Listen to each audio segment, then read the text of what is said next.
Hi, I'm Ronie. I'm 14 years old. I had an accident back in 2021 when I was 11.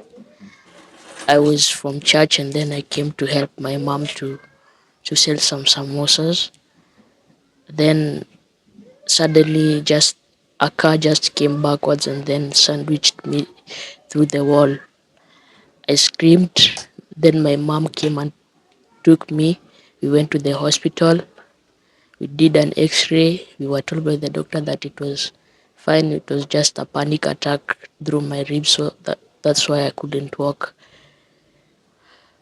I was shocked, but I thanked God. But when I came home, I suddenly wanted to pee, but when I was pushing it, it was not coming through. There was blood all over my pants, and I was in pain a lot. So my parents decided to go and sleep. Then 5 a.m. in the morning, I had to pee and go for a long call. But they didn't come out, both of them. So my mama took me to the hospital at Bagathi. They checked on us, did some ultrasound, and then they said that I was not feeling good. So they tried to remove the poop through my anus. They did the traditional way and it came out. But when they tried to put a catheter through my penis, it did not because of the blood clot. So they decided to admit me to Kenyatta. I went to Kenyatta National Hospital. They did a surgery and then I just woke up after 5 days. I didn't know. I just saw so many pipes through my nose. I was shocked. I asked God, why me, why me? But I read the Bible and said that if Job, Abraham, and all the other saints walipatiwa majaribu, so mine pia yangu ni majaribu nitaipitia. All these 3 years, just going to the hospital back and then I've had no time to study, although just God saw the things I was suffering through and gave me 339 marks. And now I need money to go to India,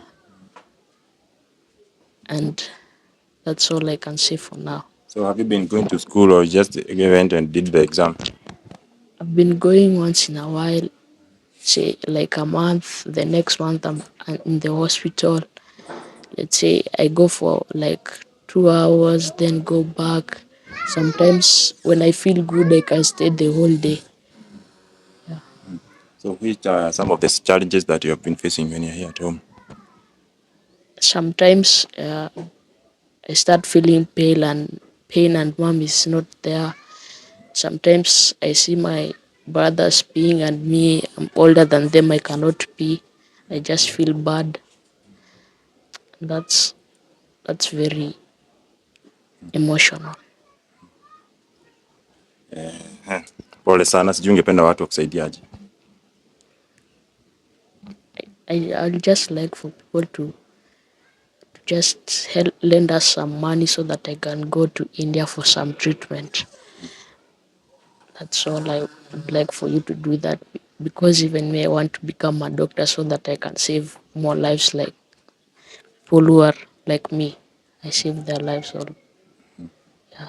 Yes. So you got 339 marks.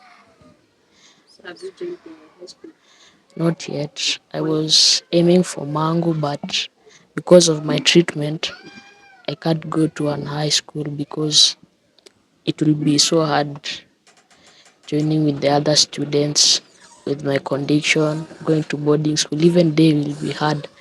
So I can't go right now. We are just going for our treatment. Hopefully, or God willingly, I'll go back to school second term. Good morning, good afternoon, good evening. Inadepend hii video unaiwasa gapi. Today it is my privilege to welcome my guest. Tunasikiaga hit and learn. Sijui kama umewahi sikia hivyo in so many ways. And today we have this lady mwenye nataka atuambie what really happened. Mtoto wake akakuwa vile yako. And now it is my privilege to welcome our lady here by name atatuambia. How are you? I'm fine, thank you. Thank you for coming to our channel, kwa sababu tunapenda wageni, and this channel is for each and everyone. Okay. Tell us your name. Hello everyone, I'm Cecilia Wur. I'm from Homa Bay County in Diwa. In our family, we are a family of 4. Yeah. And I'm married in Ukambani, Makueni County. Yeah. Yes, I'm a mother to 4. And this story is about my firstborn child, my firstborn son called Ronie. Okay. Yes. Thank you and welcome. Watu wa Homa Bay. We love you very much, people. Now that's why we said this channel inakuaga na kitu tunasemaga ni channel ya therapy. And when you are here, feel free to talk. Do not be afraid of these people kwa sababu wanapenda wageni. So mami, tell us, why are you here? You can either use Swahili or English. It's okay. Yeah. The reason as to why I'm here is about my child, my firstborn child, as I said earlier, Ronie. Ronie was hit by a car on 20th March 2021. Yes, as usual, okay, I had a small child by then, so I couldn't go to work. So I opened a kiosk, Mama Mboga store. So it was on a Saturday, and Ronie went to church as usual, as a PMC. So after coming from church, it was around 6:37, 7 in the evening. He came to me and he requested that he should help me because I was selling mboga and at the same time making samosas and some bajias. So Ronie requested that he should help by selling the samosas while I cut the vegetables. I tried to tell him not to because it was late. I thought it was cold, but he insisted on helping me there. Yeah, so I said it's okay. So I gave him a chair, a plastic chair. Akae chini. Akae chini, auze, nami nikikata mboga. Kabisa. Then hata sikukata the first mboga nimalize, nilisikia tu kelele. Nilisikia ameitana mam na niliona kiti tu ikifly juu. Yeah, so nikainuka niende nimchukue.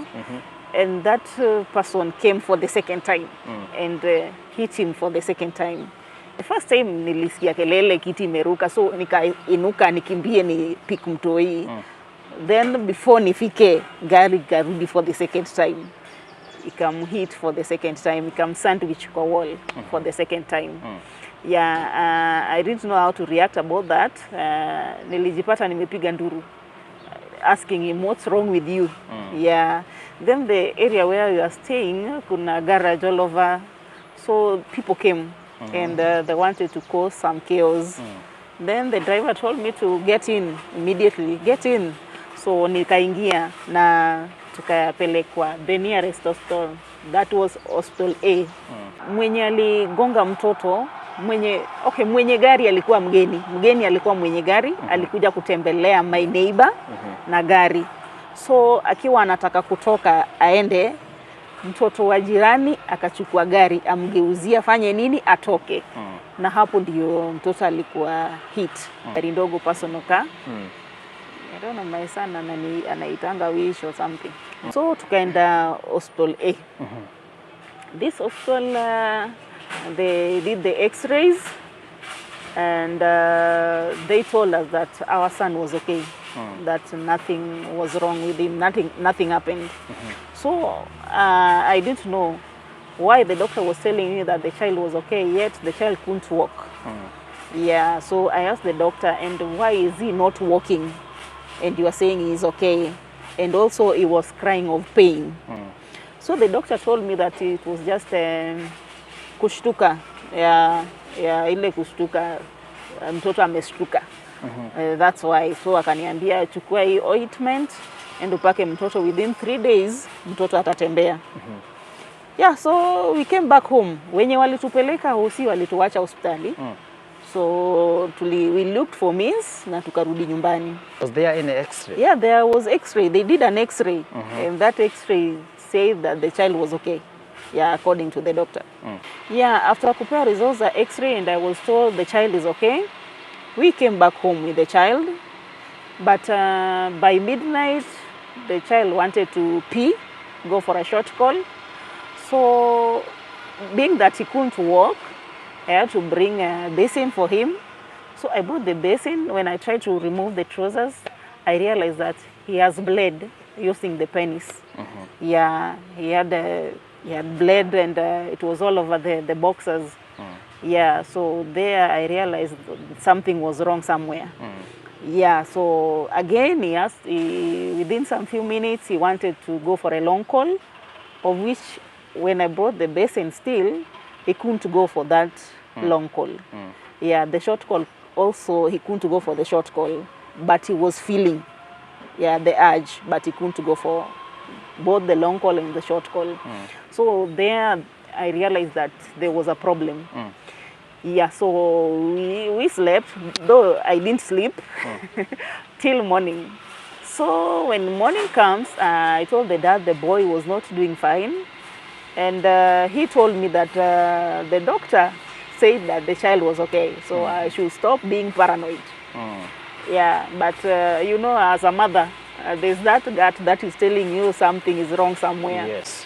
Yeah, so there's a lady friend of mine who came that morning upon hearing this story, and she requested that we go to a public hospital to seek for a second opinion.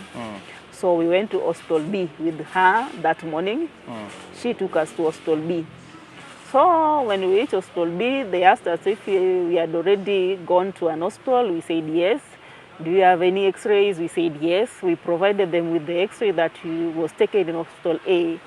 And after reading that results, they told us this x-ray is bonoko, Kenyan language. Bonoko, meaning fake. I was so surprised. I was so very surprised, and I told the doctor that if that x-ray was fake, maybe they should take another one which is not fake, so that we may know what's wrong with the child. Yeah, so they took an x-ray and they did an ultrasound, yes, on the child, and the results came. When the results came, the doctor interpreted the results, and they told us that my son had a hip bone fracture, and the intestines got twisted, they coiled, and again the urethra, he had injuries on this lower part, the urethral area, the urethra, I think, got cut. Yeah, it was cut about 4 centimeters long. He had a urethral stricture of about 4 centimeters long. Yeah, so you are very surprised because at that hospital A, we were told that the child was okay. Yeah, so they started their treatment. And they started their treatment after the results were out. And the first thing they wanted to do was to insert the catheter through the penis, so that they may be able to remove the urine. But the catheter couldn't go through because of the blood clot. Yes, so they left that part. So they said that they should deal with the long call first. Yes. Yeah, before attending to this. So they started their hizo tu shughuli zao za kutoa pupu, of which all their efforts zilikata. It couldn't come out. So they started consulting a doctor. This doctor was on leave. It's either she was on leave or it was an off day for her. So they started consulting this doctor, and the doctor was telling them what to do. They did all that, and it failed. So they had to call the doctor to come to the hospital. So the doctor came to the hospital, and upon arriving, they asked these co-doctors what they have done, and they said that the things that they did, and wakasema zimefail. So the doctor aliniambia, ma'am, now we have to resort to traditional method. Traditional method ni kuweka maji ya sabuni, kuipump kwa through the anus. Yeah, so they did that severally, wanaeka, wanatap tap. But ilikata. At first ilikata, so the doctor had to wear the gloves. Ingize mkono ndani, aanze kuvuruta. So alivuruta mara moja, mbili, tatu, then ikalipuka, hiyo pupu ikatoka. Ni kama mtu anahara. Yeah, so ilitoka tu like, yeah. Was the baby conscious? He could feel. Okay. Yeah, si eti walimdunga something, hapana. Yeah, so after that happened, akakuwa relieved because tumbo yake ilikuwa imefura. At least tumbo ikarudi chini kidogo. Yeah, so kutoka hapo daktari si akaanza kushughulika jaribu. In fact, this doctor was just so nice. Yeah, it was a nice woman. Unaona daktari hata pupu iliosha, yani ilianguka kwa watu, yani ilitoka ni kama imekuja na force fulani, unaona. Yes, hata yeye ilimwagikia, but hakujali. Aliendelea tu kuhudumia mtoto, alikuwa roho safi kabisa. Yes. So after that akiendelea kuhudumia mtoto, cause hawangeweza kuingiza that catheter, so that part ya makojo waliachana nayo. Yeah, cause they didn't know what to do about it for the time being. So walikuwa wanashughulikia hii kwanza. So ndio calls zilianza kuingia kwa daktari. Daktari alipigiwa simu mara ya kwanza, mara ya pili, mara ya tatu. Now the doctor who is treating the doctor who was treating my baby now. Yeah. That doctor who came from home. Yes. Yes. So the first time, the second time, and the third time. So the third time the doctor asked me, "Ma'am, who is this child?" And I told her, "This is my child." Why? And she asked me, "What's going on?" And I was so confused because I couldn't understand what was going on. So I asked him why. And she told me that I've received a call from a unknown number telling me not to treat this child. I didn't know how to respond about that because I was not aware of who was calling. So I told her I don't know what's going on. Yeah. So akaendelea kutibu mtoto. Then calls kept on coming. Yeah, the calls kept on coming until the last minute. The doctor told me that before the last minute, the doctor told me that my work is to save lives, and somebody is telling me not to treat this child, and I don't know why. So I need to have some evidence. So she requested if she could take some pictures of my son while in that condition. Yes. Akiwa uchi, it is not advisable. Yeah. So she requested, and I gave her the go ahead. Yeah. So she took the pictures and she continued with the work she was doing. Then the calls kept on coming in until last minute the doctor told us that now my superiors are calling me not to treat this child, and I can't put my job online. So I'm going home. Akaturushia file na kaenda. Just like that. She received a call from high heads. Yes. Do not treat this child. Yes. Yeah. She told us the call came from her superiors not to treat the child. So she couldn't put her job at risk. So she had to go. A child who is there in a critical condition. Yes. But she had no otherwise. Yeah, she had no otherwise because maybe if she couldn't go, maybe the job, she had to secure the job, obviously. Yeah, because you can't risk your job for that's just nobody. You don't know that person either. Yeah, so she had to leave. So akaturushia file na kaenda. So the co-doctors who were with her, one of them, I won't mention the name, but this doctor came to me and told me, "My sister, let me look for a bed for you. You sleep, then tomorrow you'll be seen by the new doctors in the morning." And I told him it's okay. So he started looking for a bed, of which he didn't get any bed in hospital B. It's a big hospital, but they couldn't get a bed. Yeah, so we had to go home and come back in the morning. Ronie's accident happened on Saturday. This was on Sunday now, and we were told to go back home and come back Monday in the morning. Yeah, and this time the doctor was telling us this. It was around 2 a.m. in the morning. Yeah, so we had to go back home. So we went back home. Yeah, before we could enter the house, this lady friend who took us to the hospital told us to wait so that she could call those people who are involved in this accident.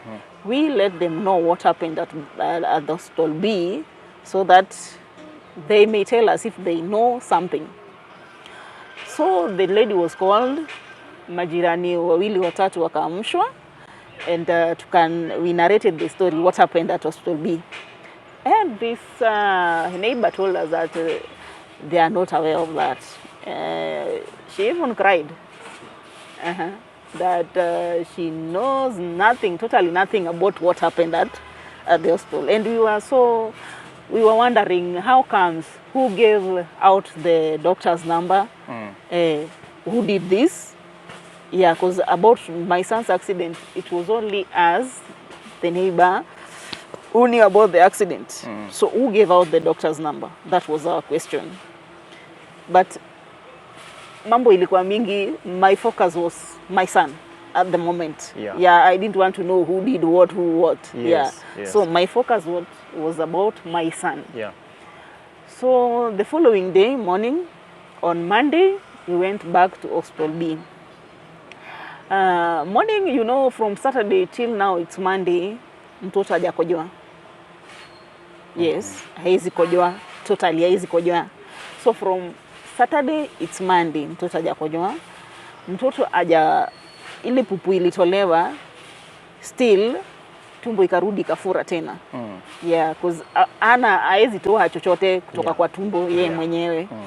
Yeah, so we went back to the same hospital that Monday morning. Upon arriving in this hospital, the environment was not conducive.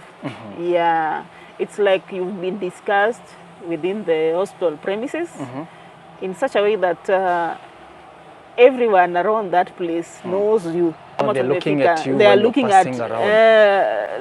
at you as if they're saying, ni huyo, ni ule. Yeah, unaona tu hapana, nurses, the doctors, you know, obviously patients could know about whatever happened. Yeah, maybe they shared among themselves the story or something, I don't know. Yeah, so we ignored that and went straight to the doctors. When we reached the doctor clearly told us that they couldn't treat our child. Yes, that we should go to hospital C. Yes, this is now the third hospital. Yeah, this hospital C is a big hospital in Kenya. So they told us that we should go to hospital C now. Now this is now after being turned up and down up from and down hospital B. From hospital B. So they told us we should go to hospital C. Yes. And we requested for a referral letter from them, and they told us that hospital B, hospital C, don't take referral letters from hospital B. Was it a private hospital? It was a public hospital. Hospital B was a public hospital. Yes, and I was so surprised, and I asked them, how comes if somebody can come from Samburu with a referral letter and goes to hospital C and they take that person, how comes yours is not being taken at hospital C? Yeah. And they told us it's that way, so we just go. And being that the baby was in pain and everything else, we requested if they could give us an ambulance. Yeah. Yeah, and they declined. They told us all the ambulances are gone. Yeah, there was none in the premises. So I just took an Uber and we went to hospital C. It was a total darkness. It was a hospital. Total darkness. I didn't know no what services was going. That you could no get services, there. No nothing. Not even a water to drink. Yeah, nothing. I was so surprised too, but my focus was my baby. It was. It was just that. I didn't want to know anything else. Yeah, so even I didn't argue. I just went to Hospital C. Yeah, yeah. I didn't know where to start from, but with the help of the soldiers there, you are told where to go. So when we went there to the children's, we were told it's an accident in the emergency. We should go to casualty. So we went there and we cashed there. Tulika hapo from that morning around 9 a.m. till tomorrow 11 a.m. Yes. Was it a big queue or why did you cash out? Yeah, it was a big queue, but leave alone the queue. We had to do the tests afresh. Yeah, the x-rays, the ultrasound, blood test, everything else we had to do afresh. And by then, in that hospital B, everything was M-Pesa. So to the end, we used all the money until we had we had none. So, and the test was still there. So we tried to call the neighbor, yeah, if she could help. She didn't pick our calls. Yeah, she didn't pick our calls. We texted, there was no response at all. Yeah, so I didn't have, I think my credit went Elisha. So I had some bundles. Niliingia kwa WhatsApp, my WhatsApp. I just texted anybody about my son. I didn't know whom I was texting, but I just texted those that were in my contacts. I texted everyone, like everyone. So I was waiting. Kidogo kidogo, mtu akituma kitu kidogo yenye inaweza simamia test. I go do that test. I wait for somebody else to send another one. Yeah. So I think that was what dragged us. Yeah. So nilikuwa nangojea mtu akituma kitu, naenda nafanya test fulani, na kaa chini nangojea akituma, mwingine akituma, ni ile kuomba tu mtu si atume kitu. Then nifanye test. So nilifanya test by around saa 11, I was through with the tests. Yeah. So after that, bado tulikuwa kwa laini. Yeah, until ikafika around 11. Not by when ilifika morning around the saa 2, my husband asked me to go back home, me freshen up and come back. That was the hardest decision. Yeah, because sikuwa najiona niache mtoto eti naenda kufreshen up. Kufreshen up nini? Yes. Yeah. But ali insist akaniambia, you go home, freshen up, at least uoge. Yeah. Na ukunywe chai. Which chai haingeingia kwa mdomo obviously. Yeah. So nilikuja home, nikaoga, alafu immediately nikarudi hosi. Kufika Kenyatta kidogo kidogo tukiwa kwa laini, mtoto sasa ameanza kupumua vibaya. Ile anapumua mara moja inakatika hivyo hivyo. So according to me nilikuwa naona anaenda, but I was strong, nilikuwa tu there, nikasema kenye kitakuja tutachukua tu. Yeah, but Mungu ni nani? Mungu alituma daktari.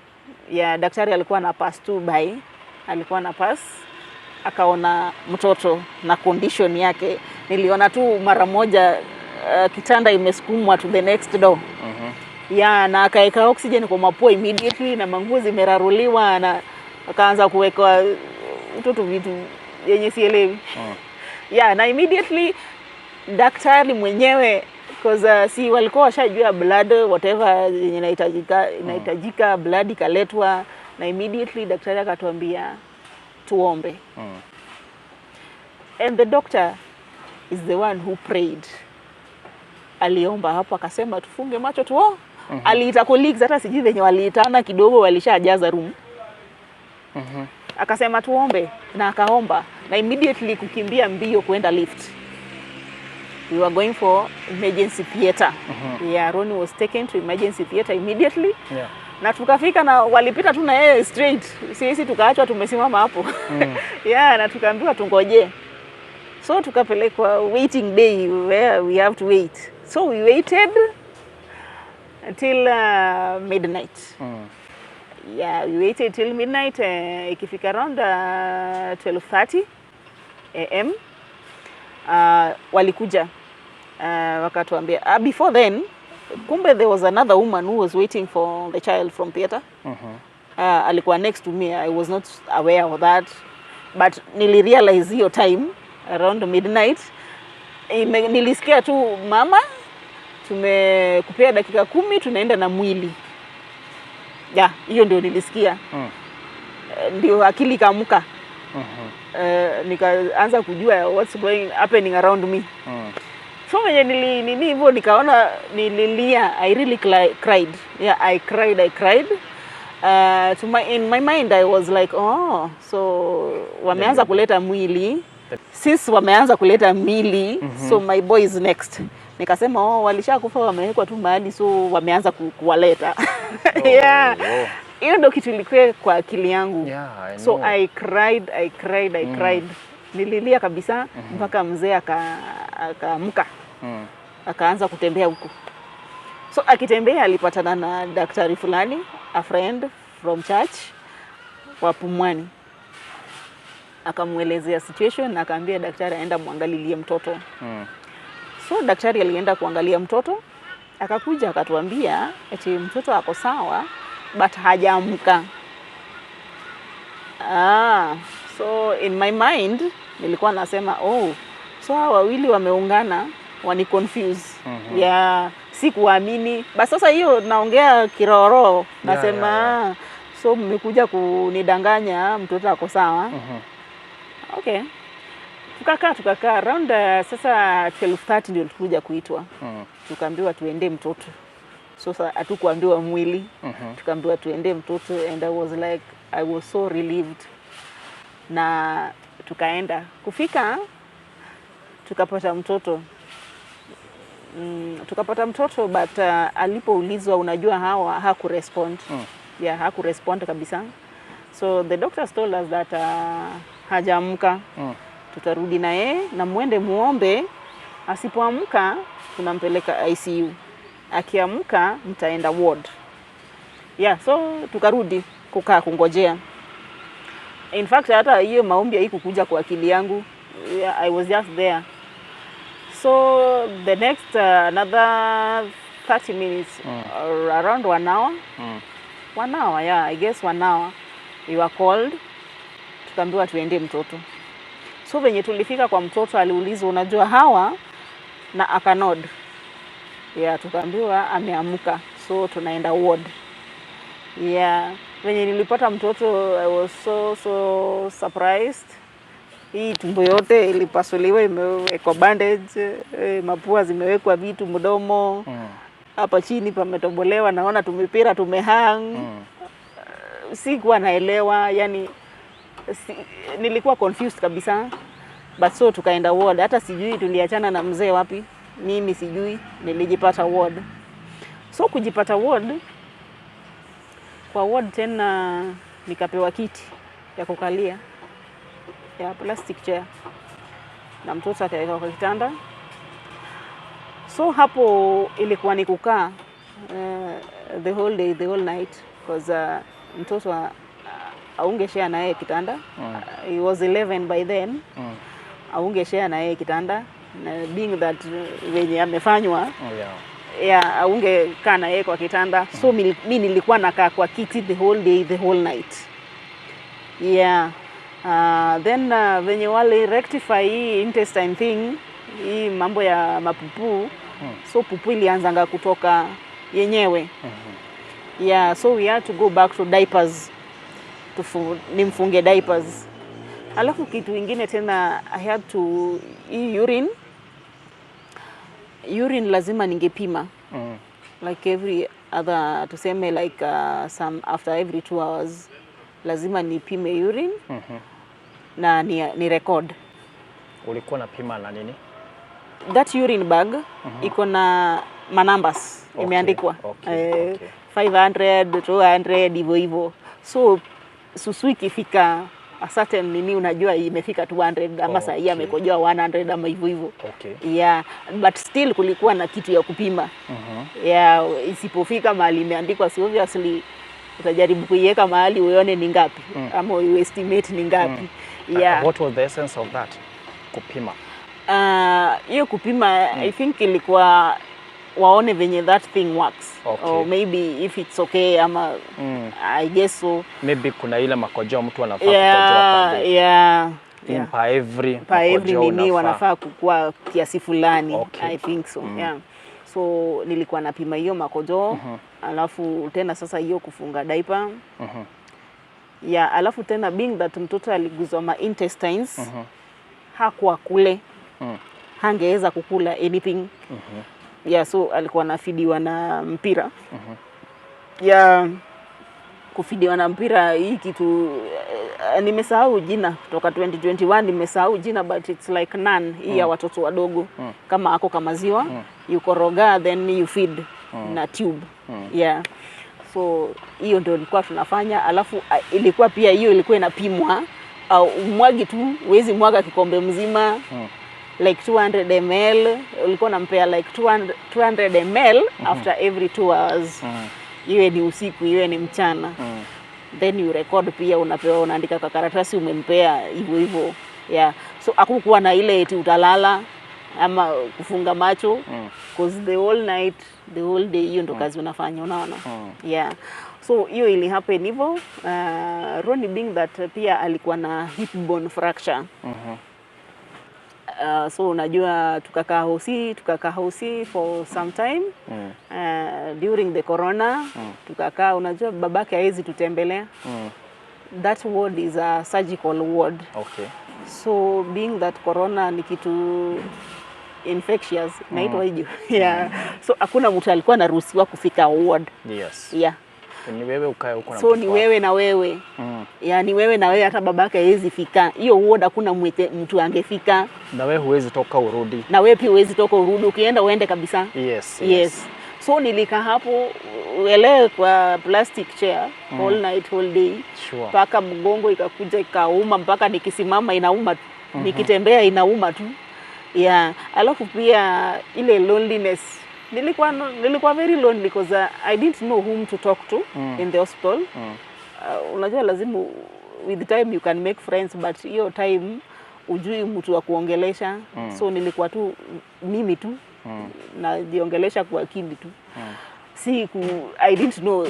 Yani hiyo mambo ya mtoto iliniweka nikue, I don't know, nilikuwa damu or nini, singeongea. Like you were dormant. Yeah, I was very dormant. Singeongea na mtu.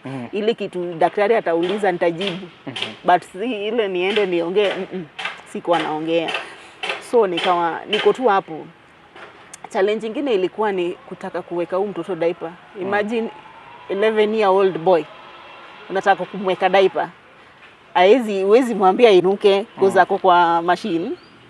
Alafu tena kumuinua na hapa hii tumbo yote imepasuliwa. Unaona utamuumiza. Vingine utamuumiza obviously. So ujui hii diaper utaeka aje. Yeah, na hakuna mtu anakuonyesha fanya hivi, unaona.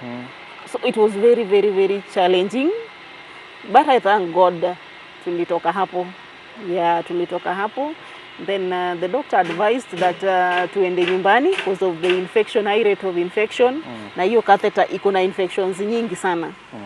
And now you want to tell me Hospital A could not get all this.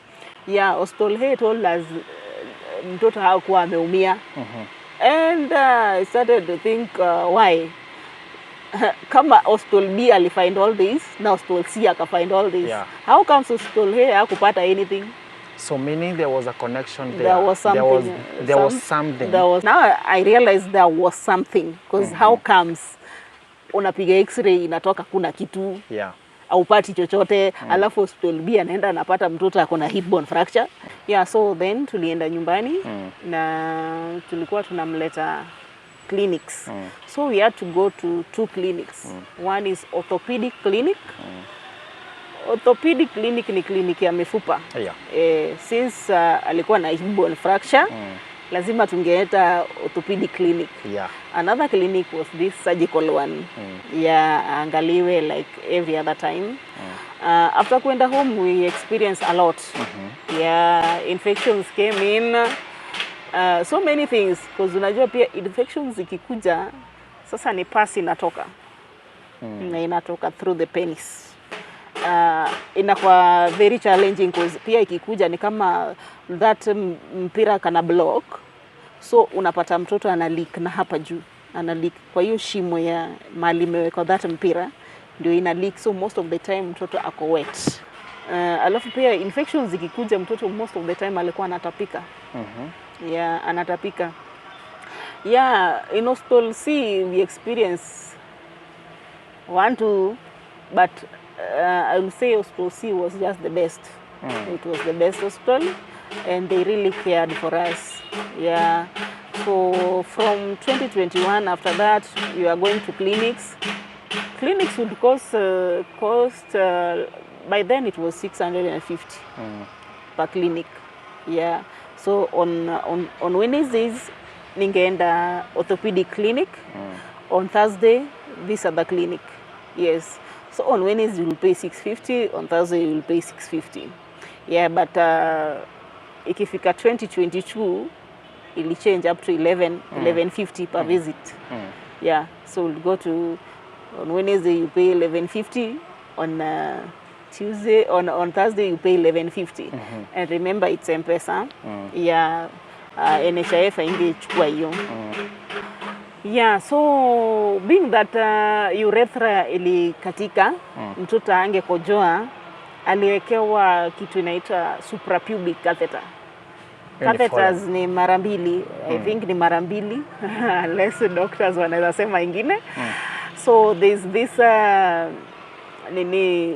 suprapubic. Suprapubic ina hapa chini ya kitovu inatobolewa. Mahali makojo inakuanga. Hapa chini ya kitovu inatobolewa, alafu hiyo catheter ni mpira inaingizwa direct to the bladder. Yes. Sasa inawekwa pale direct kwa bladder, inatoa makojo pale kwa bladder. Nje. So ikishatolewa nje you connect with a urine bag. Urine bag simply ni bag ya kubeba makojo. Yeah. So hiyo urine bag inakuwa connected to that suprapubic catheter.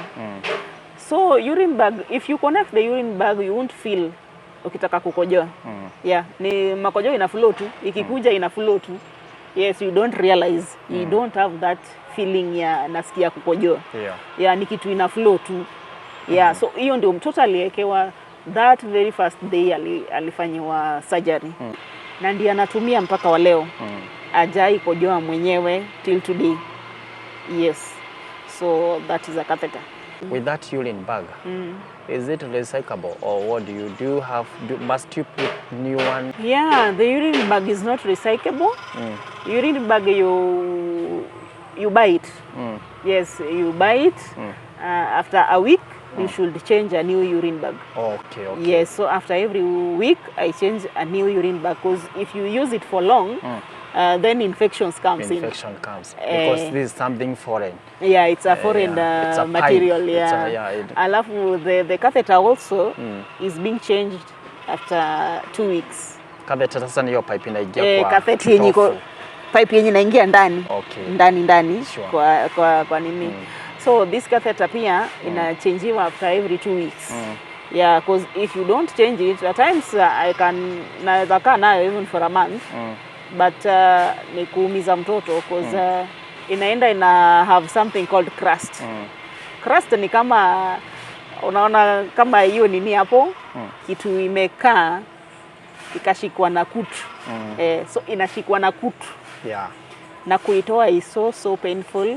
It happened to him once. Yeah, we didn't have money. So we had to stay with it for a month. I think a month or so. Yeah. And it was so painful because imagine kitu iko kwako ndani yako na imeshika rust na ikakwama. So kuitoa ni stress. Yeah. You talked about hip bone fracture. Yes. Akikuyu lazima tuitaje vile inafaa. So by that time that bone ile inakuanga hapa kwa mguu. Was your baby able to walk? No, he was not able to walk. He was on a wheelchair. Yeah, he couldn't walk, totally couldn't walk, because that fracture, it happened that hiyo bone ilitokana, alafu kingine kikapasuka kikaingia ndani. so hangetembea. That's why tulikuwa tunaenda kwa ile kliniki ya Otho. Alikuwa kwa wheelchair for almost a year and he can now walk, with thank God. Yeah, he can walk, but akitembea unaona saa zingine kuna kashida onekana limp kidogo, but huwezi notice unless you are keen. Yeah, but anatembea vizuri, anaweza kimbia. Tena challenge nyingine alikuwa anaenda nao shule. Unaona shule wa watoto ni wengi. Yeah, so hii catheter imeogopa mali, kuna watu inaogopa watu wengi. No wonder siwezi panda naye matatu. Yeah, I have to take Uber every other time. Nikienda hosi, clinics, lazima nimpeleke na Uber. Juu siwezi panda naye mat. Yeah, because of the infections. Yeah, so shule. Alafu tena challenge nyingine nili experience. Unajua huyu mtoto after sasa ningempeleka wakati wa mtihani, ningempeleka kidogo akae afanye mtihani arudi. So hiyo challenge ni tena nilikuwa nao, ninampeleka mtoto shule asubuhi. Lazima nimpikie lunch, nimpeleke kozange kula chakula ya shule. Na pia hange kula chakula strong. Anakula hizi vitu light because of hiyo kupasuliwa hapo. Yeah, ufai kukula vitu ngumu, huwezi kula githeri. Yeah, ni vitu nyepesi. So atu nimpeleke shule, nipike lunch, nipeleke lunch time akule, jioni na muendea. So unajua with that huwezi fanya kazi, huwezi enda mahali. At times hapo in the middle teacher atakupigia mtoto askip poa, unakimbia unamchukua. Yeah, so it was so challenging. Alafu pia yeye pia alikuwa naona watoto wenzake. Yeah, anaona ni kama wana look down upon him. Wengine walikuwa wanamchekelea because unajua venye sasa alikuwa hivyo, hangevaa short ya shule. So alikuwa anavaa tracksuit ya shule most of the time. So unaona watoto wengine wanamuuliza, kwani wewe ni wazimu because tracksuit ya shule ni only on Wednesdays. Na yeye alikuwa anaivaa mfululizo. So wenzake wanamuuliza, kwani wewe utashinda na tracksuit? Yani hawako anaelewa. Till ilifika niende anakuja ananiambia akilia venye watoto wana So I had to go and tell the head teacher asimame pale kwa assembly, ambie watoto kumuhusu na msimamishe na wajue wakuwe aware. Yeah, and I thank God alikuwa very understanding and she did that. Yeah, wakakuwa aware kabisa, mpaka alikuwa anatritiwa vizuri. Hata watu wakimpata kwa corridor watamsongea ama watampitisha kitu kama hiyo. That was so wise. Yeah, it was so wise. Yeah. That head teacher was so understanding and they did that. Another thing, even the class teacher was so nice. Angekuwa kila time akiona tu mtoto ameona tu amechange yuko sawa, hange call nikuje. Yeah. Because before teacher seme hii, kuna siku mtoto mwingine alipita na hiyo catheter. Alipita na that urine bag. Yeah, unajua alikuwa na beba bag. Ungemuona na bag most of the time. Okay, anachukua urine bag anaika kwa another bag, amehanga hapa anatembea nayo because angeweza kuenda choo za shule.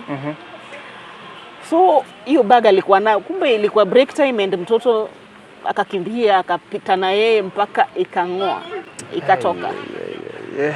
It was so painful. Mimi nilipigiwa simu kwa nyumba, si kufikiria kama mtu anaweza panda gari ama pikipiki afike mahali mapema. Nilikimbia. Watu walikuwa wanashangaa, sasa huyu mama wazimu anakimbia nini kwa barabara? Nilikimbia mpaka shule miguu. Yeah, sikufikiria kuchukua motorbike. Na kufika hivi soja aliniuliza, umekuja na gari? Cause condition ya Ronie alikuwa na expect nikuje na gari tukimbie, tukienda wapi? Nikamwambia hapana. Nikamuuliza kwani yako aje? Kidogo a friend of his amekuja amelia yake yote. Ndio mama Ronie, kuja tuende. Kufika huko napata walimu. Nikashindwa kwani ashakufa ama baada ya kutu hai. Nikapata watu wamemsurround hapo kwa class, kila mtu analia. Yeah, I was so surprised and shocked. So mimi nikapata catheter imechomolewa. Yeah, I had to rush him to KNH immediately. Na akawekwa hiyo kitu. Na ndio hiyo siku head teacher was so afraid. Na kaniambia wacha tu mtoto akae kwa nyumba apone. Akae apone. Masomo haikimbii, acha mtoto akae kwa nyumba apone. Naye being that nilijua this is the end of 844 and there's no other chance, na ukitaka kusoma CBC you have to go back to grade 3, nilikuwa nampeleka once in a while, mara moja. Class teacher aliniambia tumlete tu mara moja hata for 30 minutes, unamrudisha 30 minutes hivyo asome kidogo. Na hivyo ndo venye nilifanya, na akasoma kidogo tu. Yeah. So mpaka amefanya KCP. Aliperform so well according to me. Yeah. Ronie alipata 339 marks. Wow. Yes. Na hajasoma kutoka class 6. Na class 8, the whole of class 8 first term yote tulikuwa admitted at KNH.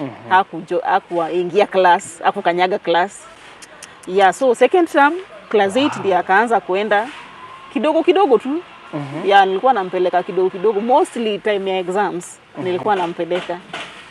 Yeah, hivyo tu, na akafanya hata indexing hakufanya, but teachers walimpatia tu index because wakaniambia tumempea tu index 50 because hatukuwa tunajua tumweke wapi na hatukuwa tunataka kumweka nyuma au afeel vibaya, mbona yeye ndiye kwa wa mwisho.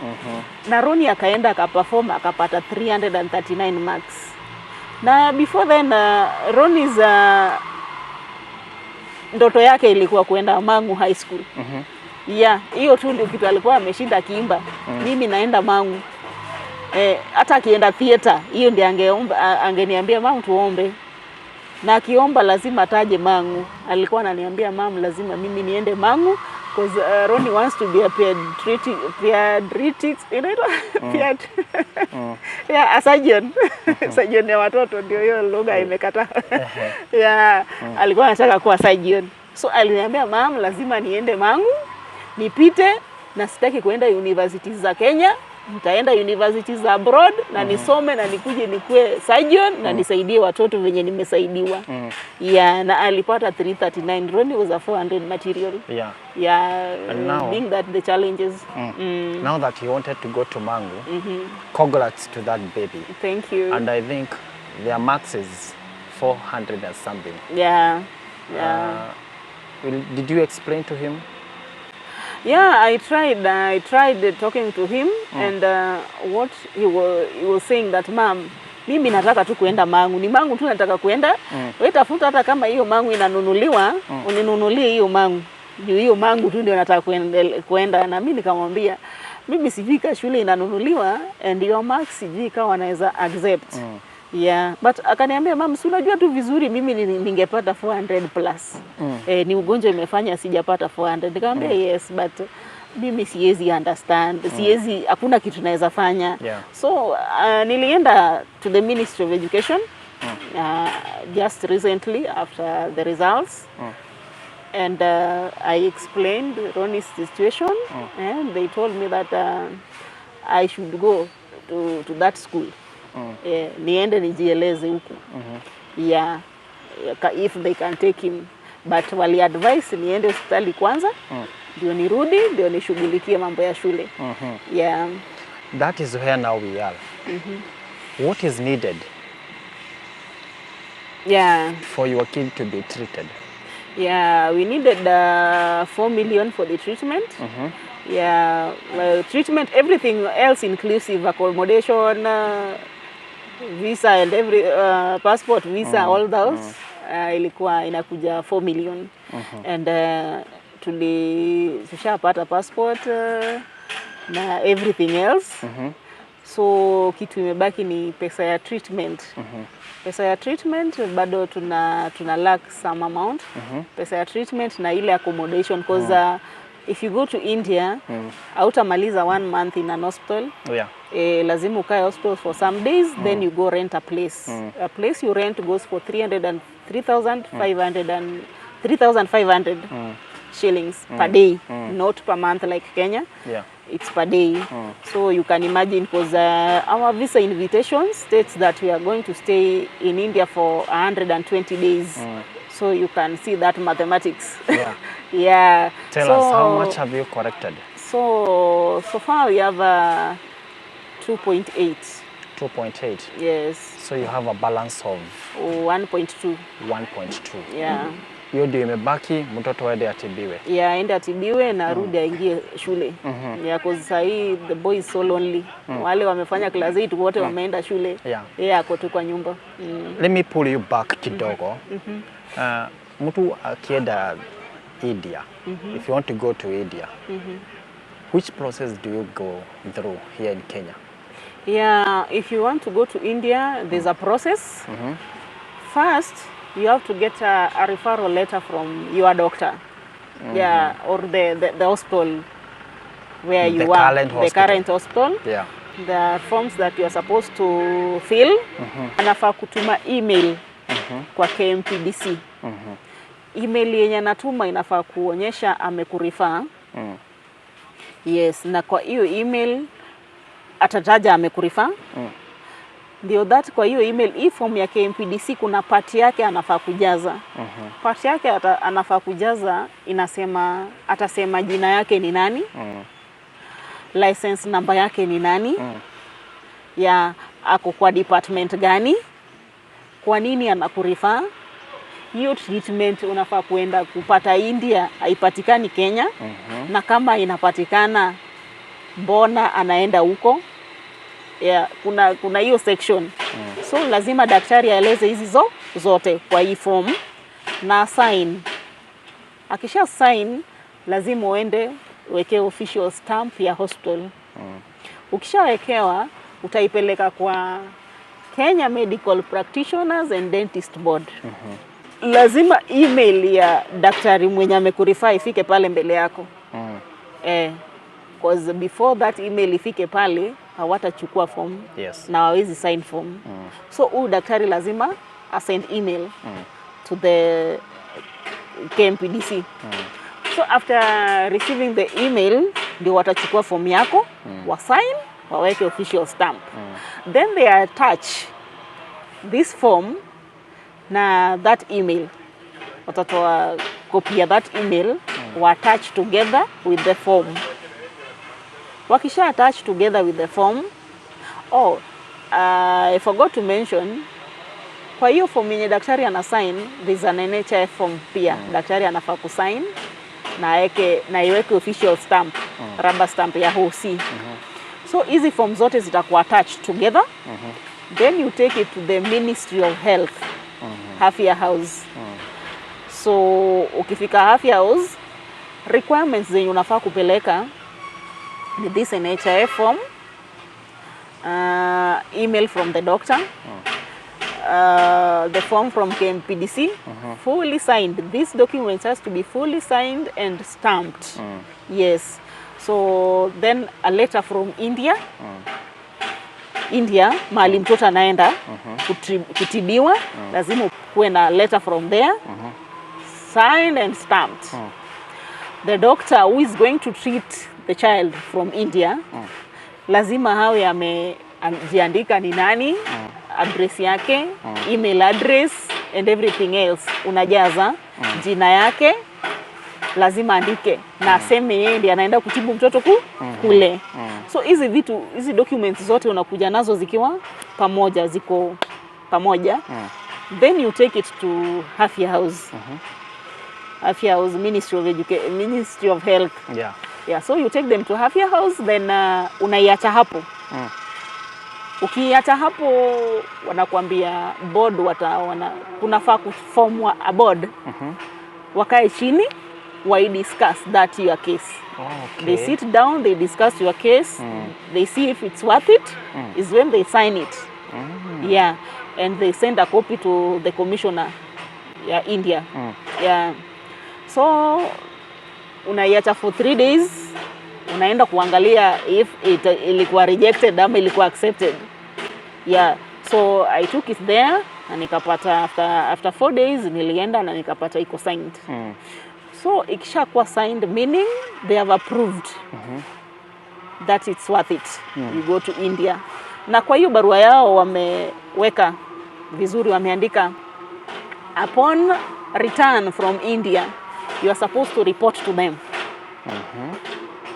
If whatever you went to do there was a success or a failure. Yeah, you have to report to the Ministry of Health. Yeah, they wame state hapo. So after umepata hizi vitu zote, you take it to the NHIF office. Yeah. So I took my letters to NHIF office for the approval. Yeah, and at the NHIF office, you also have to leave it there. Yeah, for 3 to 4 days. Wao pia wako na board, wakae chini, wa discuss, waone kama wata approve na ni ile pesa wanataka watakupatia. Okay. Yes. Okay. And it was approved. Yeah. How much did they give you? They gave me 250,000 250. 2 weeks you were able to to clear everything. clear everything. Yeah. That now you're permitted to go to India. Yeah, so now So I'm permitted to go to India. Yes, that is what I wanted these people to understand, because we have heard of so many cases, people going to India. Me, I thought you just wake up and say now I the want to doctors, go. I want to go. So there are processes that you There are need to go processes through, that the you need to Ministry go of through. Health. And those Ministry of Health, they don't give you anything? Yeah, they don't give you anything. Their approval, they approve that your case is genuine and everything else. Yes. And their approval, inapatia NHIF ruhusa ya kukusupport. Yeah, so that I think that's the support they give. Because without their approval, NHIF cannot support you. I know some people are asking here, did you get the justice for your kid?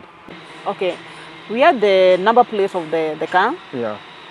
Though they didn't respond, they didn't to come and check on us how you are doing or like so. So I googled and I found out that the car was insured to one of the insurance firms. So I went there myself and I presented my case to them, and they told me that since this accident happened, that when they insured that car, they could help. Yeah, so they agreed to pay us, but the payment was so little. Yeah, they said 1.7, but that was not it was not last year, I think 2021. Yeah, because we approached them because we had to go for the admission and we needed to do so many tests which were very costly and we had no money at all. So that one forced me to go to that place. So they told us they will pay us 1.7, of which it was so small according to the amount we've used since the accident. Yeah, so I persuaded with them again and they gave me 2 million. Yeah, so that 2 million, we used them, part of it we used during that time, test and the rest. Yeah, until we were left with the 1.5. A friend of mine, alinisaidia na lawyer.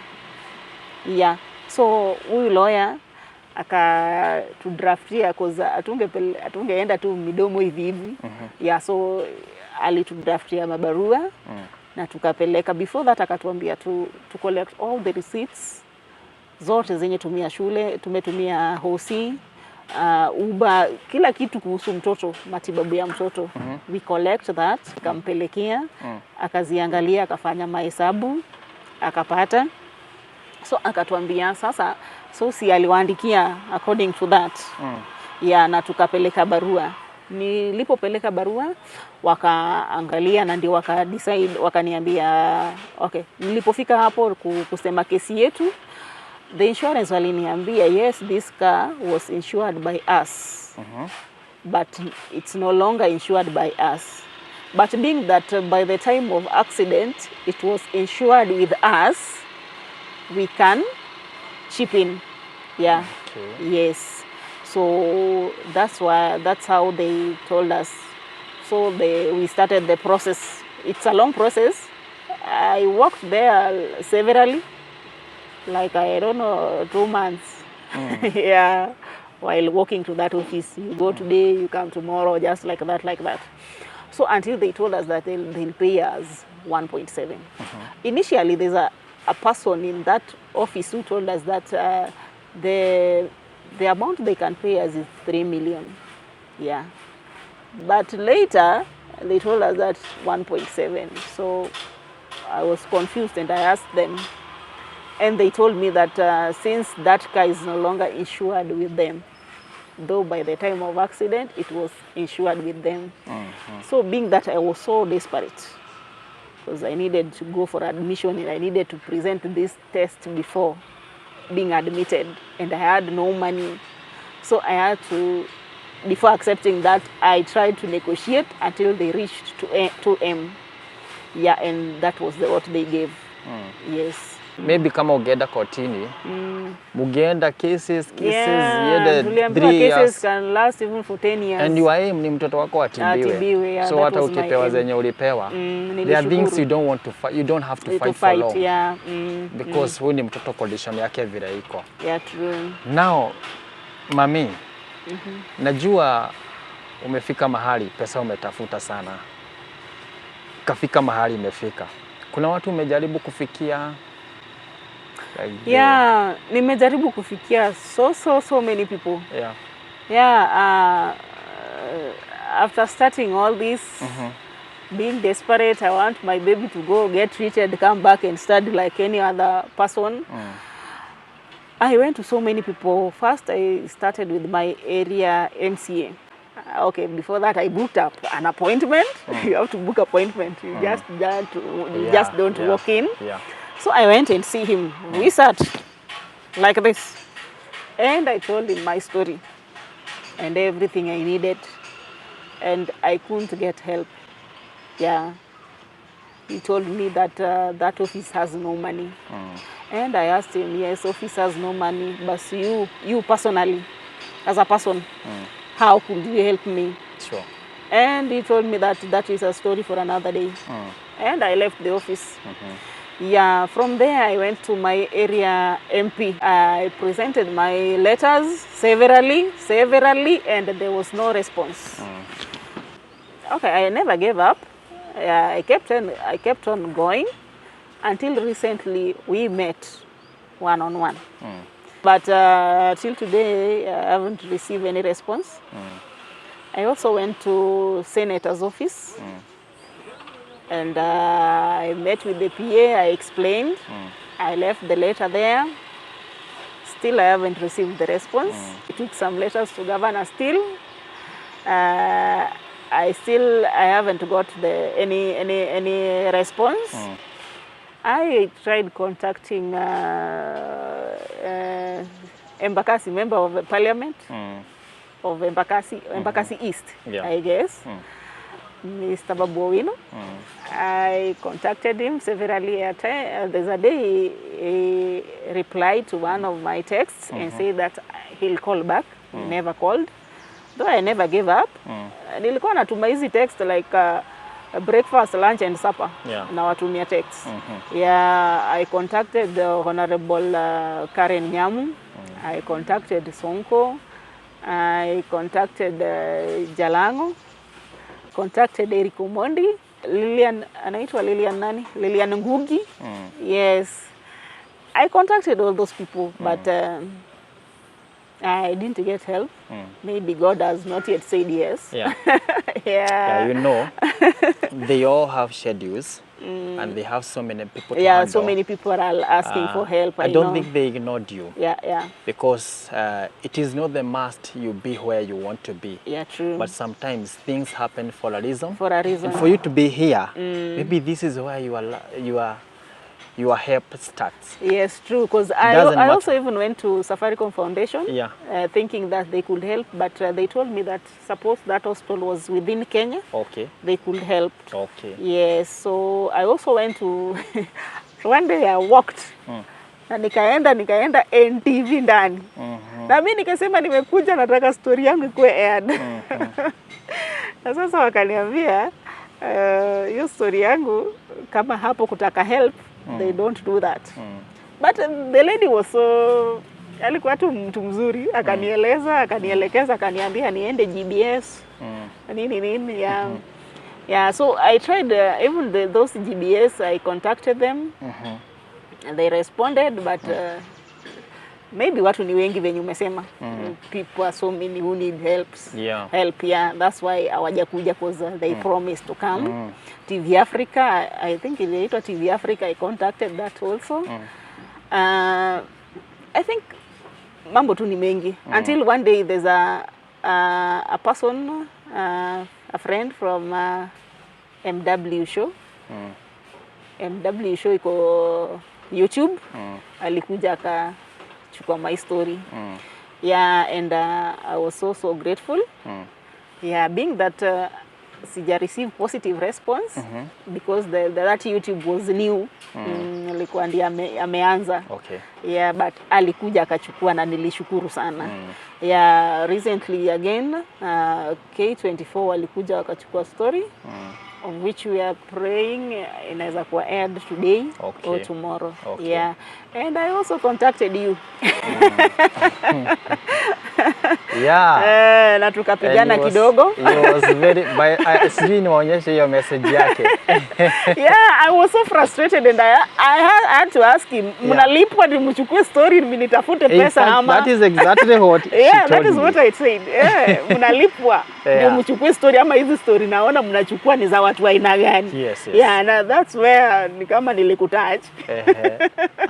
Sure ni touch because that's when nakwambia hata hao unataja siwezi sema wamekataa wajakataa. We have seen what they have done. And I know everybody want to get them. Yeah, true. That one by the way ni hit pia. Nikaona kama bado nakosea. So I had to take hata mimi niliona nimekosea baadaye kosa.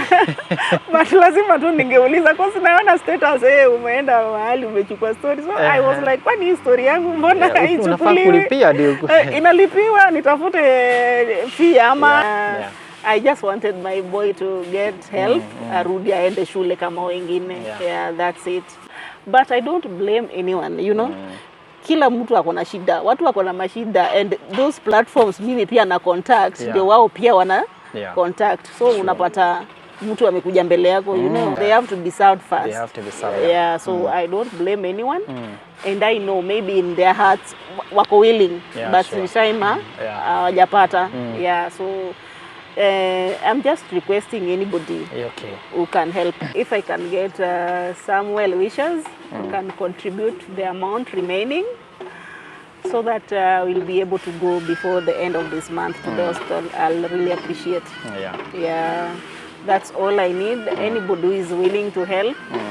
Yeah, so that this child will come back and train from one like the rest. Sure. Yeah. So give us your number. Yeah, so my number is 07 18 28 53 28. That's my number. Yeah. Name will be Awur Cecilia. Okay. I also see you have a account number. Yes, I also have a pay bill number. It will be shared. Okay. Yeah, true. Thank you.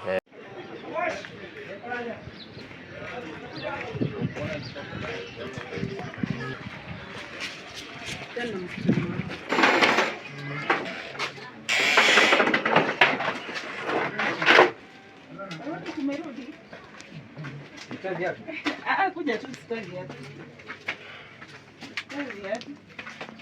Hodi. Karibu. Naanza kusalimia nani? Habari yenu? Si muongee. Hi. Hi. Hi. How are you? Kijana ni huyu? Okay. Waje. Unafeel aje sasa? Uchungu. Hii hizi toka akiwa ameifunga hivi anaweza feel. Oh. Akifunga hivi anaweza feel, akiconnect feel anything. Anaweza feel na kwa hivyo akiwa hivi anaweza feel. Anaweza feel anaenda kwa choo atoe hii. But so usiku una connect hii. What do you have? Yeah, so connect then you can flow. Yeah, so ikiwa connected ina flow to mfululizo, yani you feel you feel anything. So mostly tuna connect usiku. During the day the doctor advised tuiache tu tuifunge venye umeona imefungwa, ndio hiyo nini inaitwaje ati nini sikuwe ndogo. Yeah, because ikiwa ina flow hivi hana feeling, so inazidi tu kuwa ndogo. Naona kwako tumeona huyu kijana. Juu naona kuna watu wengine tumezoea watu wanalia sana. Watu wako na uchungu. Hii nguvu umetoa wapi? Hii nguvu niseme ni Mungu. Obviously ni Mungu, because bila Mungu singekuwa na hii nguvu. Alafu kitu kingine nimeshalia pale ya kutosha hosi. Since 2021 nimekuwa nikilia. So machozi imeisha, nguvu ikakuwa, Mungu akatupa nguvu sasa. Because hakuna haja, tulisema ni mpango wa Mungu. Mungu hawezi kupatia ile mzigo wezani nayo.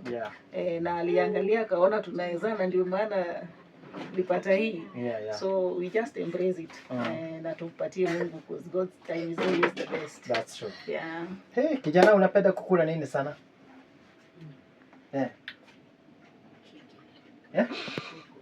Kuku. Yeah. Wana wa KFC. Acha niombaie, acha nikutumie kwa namba yako. Ndio tuombaie hiyo KFC. Utasaidika, si ndio? Nitashukuru sana. Usistuke, okay? Tapona. 07 18 18 28 28 53 53 28 28. Acha nitume. Okay, sawa.